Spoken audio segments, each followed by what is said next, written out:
अस्सलाम वालेकुम, मैं हूँ रिदा खान और आज हम आइकन की टीम एक बहुत इंपॉर्टेंट टॉपिक कवर करने के लिए आए हैं, एंटी माइक्रोबियल रेजिस्टेंस वीक। ये वीक हर साल मनाया जाता है, तो इसकी इन्फॉर्मेशन हम आपसे शेयर करने के लिए कुछ एक्सपर्ट डॉक्टर्स से पूछेंगे कि ये वीक क्या है और इसकी इम्पोर्टेंस और सिग्निफिकेंस क्या है।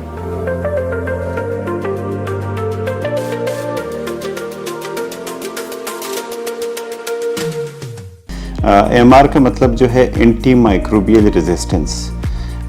माइक्रोबियल्स वो अद्वियात है जो जरासीम के ख़िलाफ़ काम करते हैं। इसमें 3 किस्म के अद्वियात हैं, बल्कि 4 हम कह सकते हैं। एंटीबायोटिक्स है जो बैक्टीरिया के ख़िलाफ़ काम करते हैं। एंटी वायरल है जो वायरल डिजीज़ के ख़िलाफ़ हम यूज़ करते हैं। एंटी फंगल है जो फंगस और स्किन डिजीज़ के लिए यूज़ किए जा सकते हैं। एंटी मलेरियल है जो मलेरिया के अगेंस्ट, और पेस्टिसाइड्स या जो फसलों में यूज़ किए जाते हैं। बेसिकली जो एंटी माइक्रोबियल रेजिस्टेंस का जो ज़्यादा काम शुरू हुआ था, ये लास्ट डेकेड में शुरू हुआ था, और इनकी जो फर्स्ट रिपोर्ट आई थी वो 2014 में थी, जिसमें कि उन्होंने ग्लोबल डेटा का एनालिसिस किया था और उसमें पाकिस्तान का भी डाटा शामिल था, but that data was not systematically collected. वो डाटा सारा ग्लोबल रिपोर्ट में मुख्तलिफ स्टडीज़ से रिवील हुआ था, और उसके बाद फिर WHO ने ये एक ग्लोबल इनिशिएटिव लिया था कि एंटी माइक्रोबियल रेजिस्टेंस को as a public health issue के तौर पे कंट्री से टेकअप किया उन्होंने वर्ल्ड हेल्थ असेंबली में।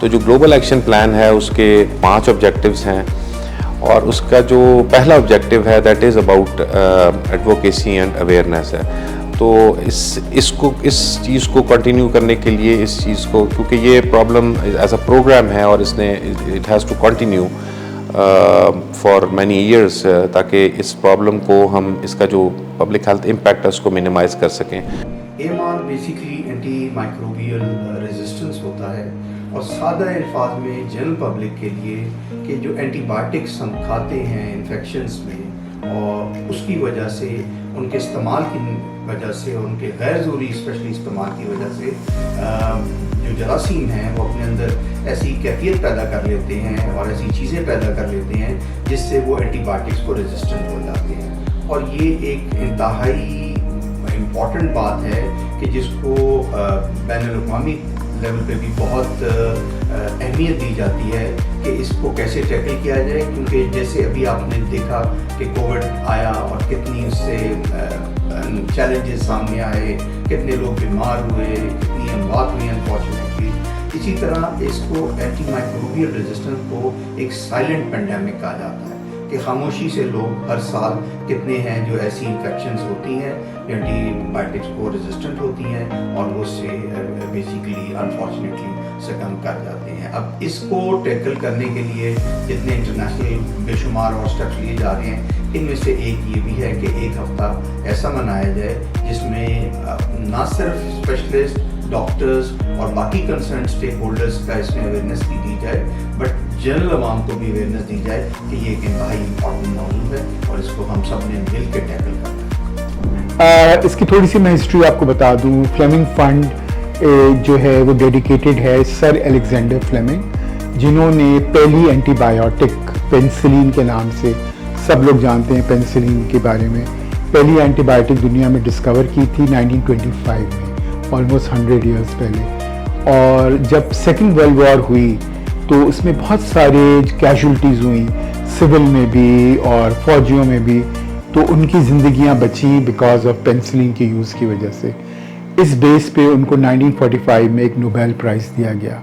तो जब वो नोबेल प्राइज़ लेने जा रहे थे, एक्सेप्ट कर रहे थे, तो उस स्पीच में उन्होंने पूरी दुनिया को वार्न किया था कि ये पेनिसिलिन एक ऐसी ड्रग है कि अगर इसका मिसयूज़ या ओवर यूज़ करेंगे हम, तो इसकी वजह से बॉडी में रेजिस्टेंस होगी और बैक्टीरियाज पर रेजिस्टेंस होगी और ये काम करना छोड़ देगी। तो इसका इस्तेमाल हमें बहुत सोच समझ के करना चाहिए।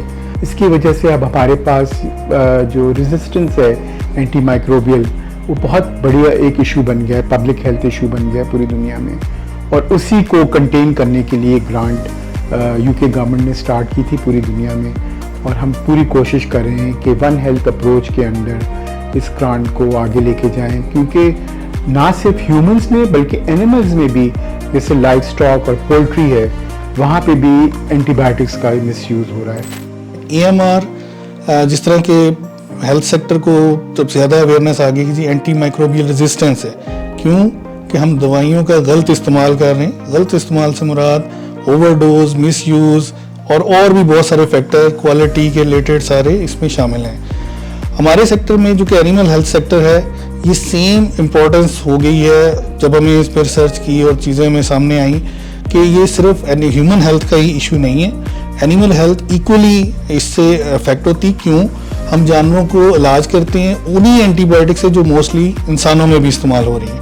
तो अगर जानवरों में उसका इस्तेमाल और उनको गलत तरीके से मीन्स के उसका विड्रा पीरियड को प्रॉपर नहीं यूज़ किया जाएगा तो वो दवाई गोश्त, दूध और तरीक़ों से जो प्रोडक्ट्स हैं एनिमल की उनके ज़रिए इंसानों में शिफ्ट हो जाएंगी और जो बैक्टीरिया इंसानों में हैं उनमें रेजिस्टेंस पैदा करेंगे। और ये जब भी कोई इशू आता है तो उसकी अवेयरनेस की होती है। तो बहुत अच्छी बात है कि दुनिया इसको मना रही है और पाकिस्तान में लास्ट 3-4-5 साल से ये हम भी कॉमनली इसको मना रहे हैं और इसको अवेयरनेस देते हैं। और अवेयरनेस में हमारे फोकस ऑल स्टेक होल्डर हैं, students, veterinary graduates, post graduate students, then researchers, then different stakeholders from the sectors जो प्रोडक्शन में हैं, ट्रीटमेंट कर रहे हैं डॉक्टर्स। तो ये सारों के लिए हम मुख्तलिफ सेमिनार्स, मीटिंग्स और बाकी सारी चीज़ें करते हैं।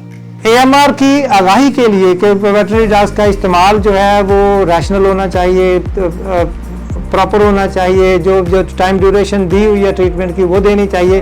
तो ये इस हवाले से अवेयरनेस क्रिएट करने के लिए हम एक वॉक कर रहे हैं और ताकि पॉलिसी मेकर्स भी आगाह हों, फार्मर्स भी आगाह हों, यूज़र्स भी आगाह हों और फिर लोगों का इंटरेक्शन के ज़रिए बात जो है एक जगह से दूसरी जगह जो है वो फैलती है। तो उसको मद्देनज़र रखते हुए हमने एक इस बात का इस्तेमाल किया है ताकि जो है लोगों को इस बारे में प्रॉपर जो है वो आगाही जो है वो दे।